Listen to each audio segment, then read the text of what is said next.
Hi, this is AJ. Welcome to the vocabulary lesson for leaders make mistakes. Let's go to the beginning. We have a phrase, they make no bones about it. Tom Peters says, leaders make mistakes and they make no bones about it. So that's a little idiom there, to make no bones about something. When you say they make no bones about it, it means they don't apologize for it. Or they don't try to hide it. They don't feel bad about it. That's the meaning of this phrase. It means you do something and you're not worried about it. You don't apologize for it. You don't feel bad about it. You don't try to hide it.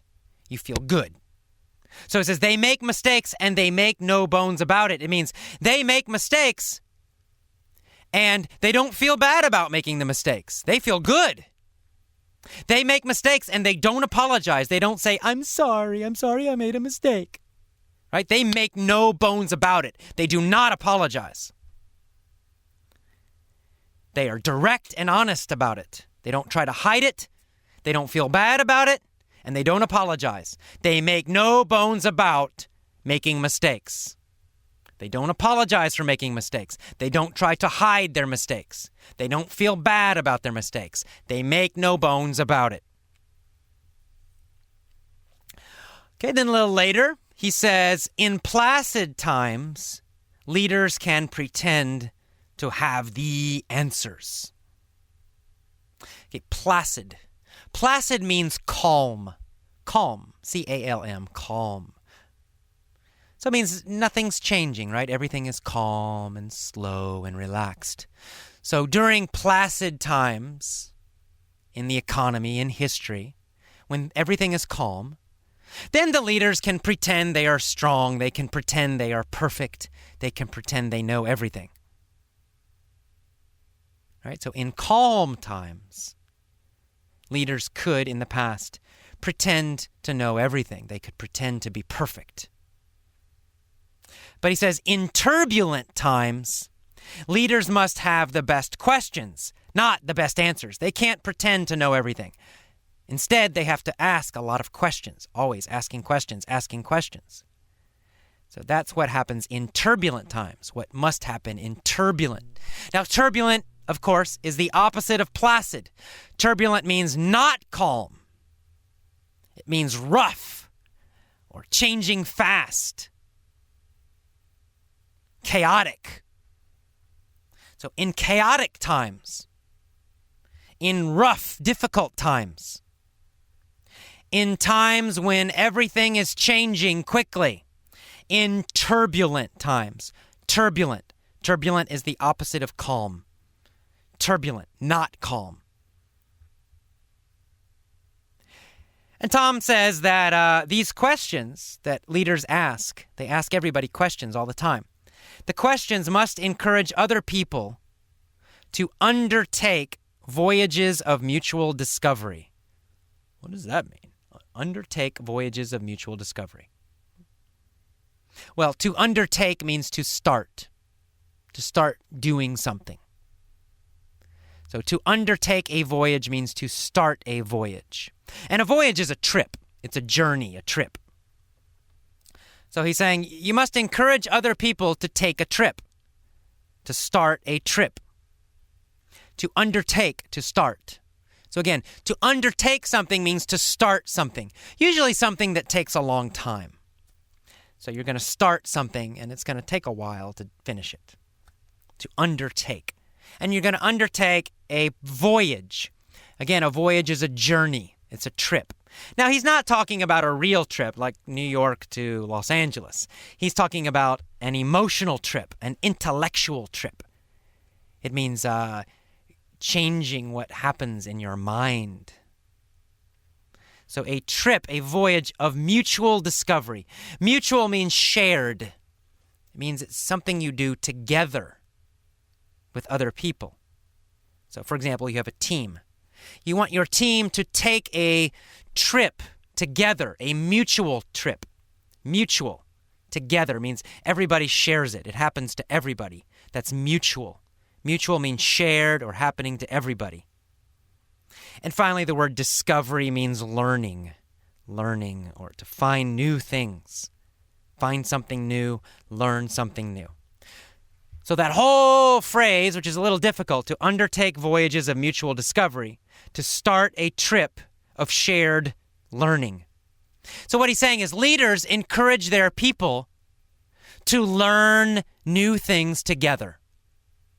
Leaders encourage their people to try new things together. That's what he means.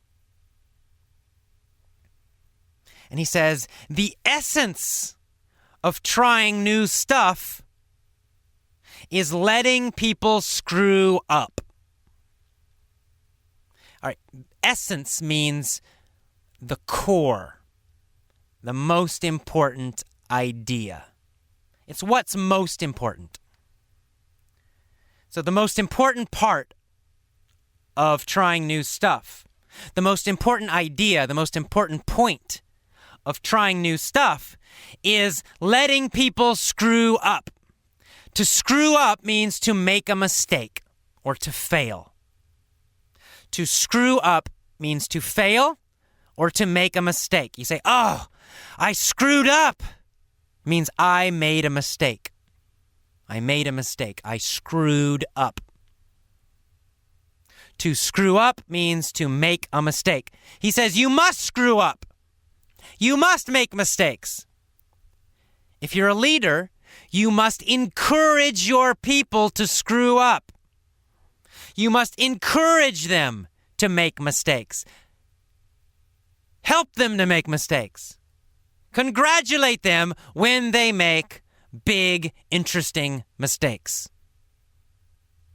Encourage them to screw up. Our next word is mandatory. He says big mistakes are mandatory. Mandatory means required and necessary. Something you must do. It is mandatory to make mistakes. It means you must make mistakes. It is required. It is necessary to make mistakes. It is mandatory. If you want to succeed, if you want your business to grow and be great, well, then you must make big mistakes. Big mistakes are mandatory if you want big success. And great phrase, he says, reward excellent failures. Punish mediocre successes. Mediocre means normal, average. Not great, not terrible, just in the middle. So he says, punish people for mediocre success, for so-so success, for average, normal success. Tom Peters says that average and normal are bad. They will hurt your business. Instead, reward excellent, great, big failures. Next, we have the phrase, to be applauded. He says, thoughtless recklessness is not to be applauded. To be applauded means to be rewarded, to be congratulated, to be complimented. Right? Applauding means clapping your hands like this. I'm applauding right now. Yay! Yay! Right? It means to be cheered, to be valued, to be applauded, to be complimented, to be rewarded. They all mean similar things. So he's saying don't applaud, don't congratulate, don't reward. Don't applaud thoughtless recklessness. It means just random. Thoughtless means you don't think about it. And reckless means taking big risks. To take big, big risks. Someone who is reckless, they don't care about failing at all.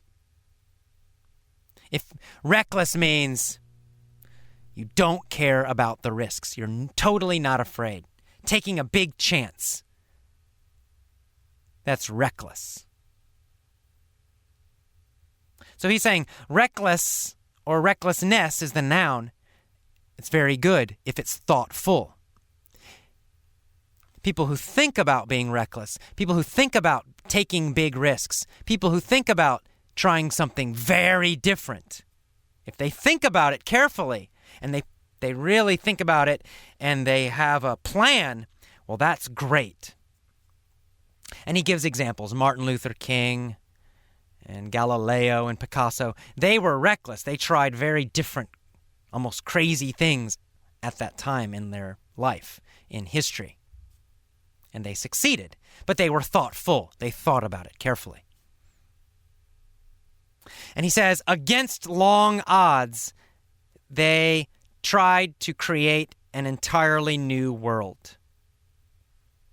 Against long odds. It means against difficult challenges, against difficult problems. It means there's a low chance to succeed. The chance to succeed is very small. So against long odds, it means you're going against what is normal. It means you're going against what is probable. You're probably going to fail, right? If you go against long odds, if you go against what is normal, if you go against what is probable. So all these people, they tried something against long odds. It means they probably were going to fail. Most people thought they would fail.